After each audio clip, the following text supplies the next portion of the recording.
शराबबंदी को लेकर बहुत ही ढिंढोरा पीटा जा रहा है। नीतीश कुमार जो बिहार के मुख्यमंत्री हैं वो लगातार सख्ती बरत रहे हैं और पुलिस को पूरी ताकत से मैदान में उतार दिया है। हमारे साथ हैं मुकेश सहनी जो मंत्री हैं, वीआईपी पार्टी के नेता हैं, एनडीए गठबंधन के मुख्य गठबंधन दल के नेता हैं। जीतन राम मांझी कह रहे हैं कि शराबबंदी का कोई मतलब नहीं है, औचित्य नहीं है, इस पर फिर से विचार होनी चाहिए और क्योंकि ये ठीक तरीके से लागू नहीं हो पा रहा है। वीआईपी पार्टी की क्या इस पर राय? नहीं, राय एकदम स्पष्ट है कि जो शराबबंदी है माननीय मुख्यमंत्री श्री नीतीश कुमार जी ने लागू किए हैं 2016 से, वो एकदम ही बिहार के लिए ज़रूरी है और इससे बहुत लाभ मिल रहा है बिहार के जनता को और ये रहना चाहिए। रहा कि ये जो सही से लागू होना चाहिए उस पर निश्चित तौर पे पूर्व में भी और अभी भी सवाल उठता है कि कहीं ना कहीं प्रशासन और सिस्टम जो है वो सही से काम नहीं कर पा रहे। तो इस पे भी अभी हाल फिलहाल में माननीय मुख्यमंत्री जी के द्वारा हम लोगों ने समीक्षा किया है, उस पर साफ निर्देश दिया गया कि इस पर मजबूती से कार्रवाई हो और हाल फिलहाल में आपको देखने के लिए भी मिलेगा कि मजबूती से प्रशासन काम कर रहे। जो अभी कर रहे इसी तरीके से लगातार इनको 365 दिन करना चाहिए। तो हम लोगों का प्रयास होगा कि प्रशासन इसके ऊपर टाइट होकर जो अनलीगल तरीके से बिहार में शराब पहुंच जाता है उसको रोका जाए। और मांझी जी ने जो अपनी राय प्रकट की है, उन्होंने कहा है कि शराबबंदी बेकार है, यहाँ पे कोई कुछ ठीक तरीके से नहीं लागू हो पा रहा है। लोग जो हैं वो परेशान हो रहे हैं, गरीब लोग जो हैं वो जेल में जा रहे हैं और जिन्हें पीना है वो पी ही रहे हैं। कुछ लोगों को छूट भी दी जानी चाहिए। इस पर आपकी क्या राय? नहीं, फिलहाल तो हम माननीय मुख्यमंत्री जी के साथ हैं और रहा समीक्षा की बात हो तो सब पार्टी बैठे, सब दल के लोग बैठेंगे, उस पर राय विचार हो। अगर कुछ में कुछ कमियां हैं तो उसको दूर करने के लिए हम लोग बैठेंगे, ना ही कि शराब चालू करने का पक्ष में फिलहाल तो हमारी पार्टी नहीं है। जातीय जनगणना को लेकर के क्या आपकी राय है? क्योंकि बीजेपी जो है वो अलग राय रखती है। ऐसे में आपको लग रहा है कि जातीय जनगणना होने से क्या फ़ायदा या क्या नुकसान, या एनडीए को नुकसान हो सकता है? नहीं, एनडीए को तो फायदा होना चाहिए और रहा कि हम लोग पक्ष में है कि जातिगत जनगणना पूरे देश में होना चाहिए।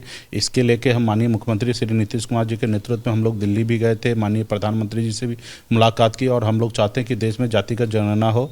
इसके लिए तो हमारी पार्टी अलग से भी स्टैंड ले चुका है कि राज्य सरकार को हमने लेटर भी लिख दिया है कि आप अपने खर्चा से राज्य में जातिगत जनगणना कराएं ताकि देश में पता चले कि किस जाति का क्या जनगणना संख्या है। हम राज्य बिहार से चालू करें और इसके लिए तो हमारी पार्टी 5 करोड़ रुपया सहयोग भी करने के लिए तैयार है कि जातिगत जनगणना हो तो सरकार को 5 करोड़ रुपया हम लोग डोनेट करेंगे। मांझी जी ने एक शर्त रखी कि कम से कम 1000 करोड़ रुपया चाहिए। उनके जो बेटे हैं संतोष जी, उनकी जो विभाग है उनका माइनर इरिगेशन, उसके लिए, क्योंकि उस विभाग में पैसा ही नहीं है। तो आपके पास एक विभाग है, क्या आपको लगता है जो बजट है या जो कुछ आप लोग को मिला है वो सफिशिएंट है या और बढ़ना चाहिए? एक और दूसरा सवाल है इसी से जुड़ा हुआ कि आपको एक और विभाग देने की बात हुई थी, वो विभाग भी नहीं मिला अब तक।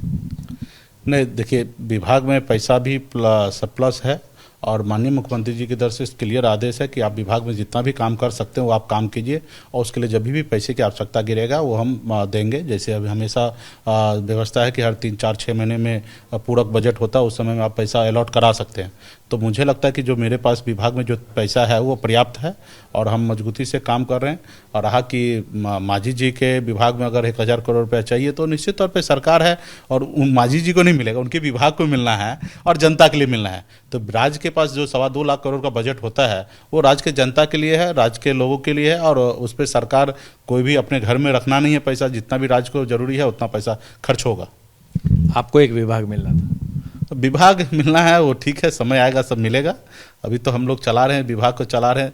अभी देने वाला समझे, उनको लग रहा है कि रोक के रखेंगे तो उसके लिए उनके लिए अच्छा है तो फिर वो रोक के रखे। फिलहाल तो उनको गठबंधन धर्म निभाना चाहिए लोगों को कि जो विभाग का बात हो गया उनको समय रहते हुए उनको लौटा देना चाहिए था। बाकी इस पर हम लोग भी ज़्यादा विशेष ध्यान नहीं रखे हैं, हम अपने काम पे ध्यान रखे हैं। मुकेश सहनी, बड़ी बेबाकी से दोनों बातें, शराबबंदी पर भी कि शराबबंदी लागू रहना चाहिए, लेकिन अगर एक बार ये समीक्षा हो जाए कि अगर इसमें कहीं कमी है तो उसको कैसे दुरुस्त की जाए ये भी देखना होगा। और दूसरी तरफ दूसरा विभाग वो कब मिलेगा इस पर सबकी नज़र है। हमारे सहयोगी शैलेश के साथ प्रकाश कुमार, एबीपी न्यूज़, पटना।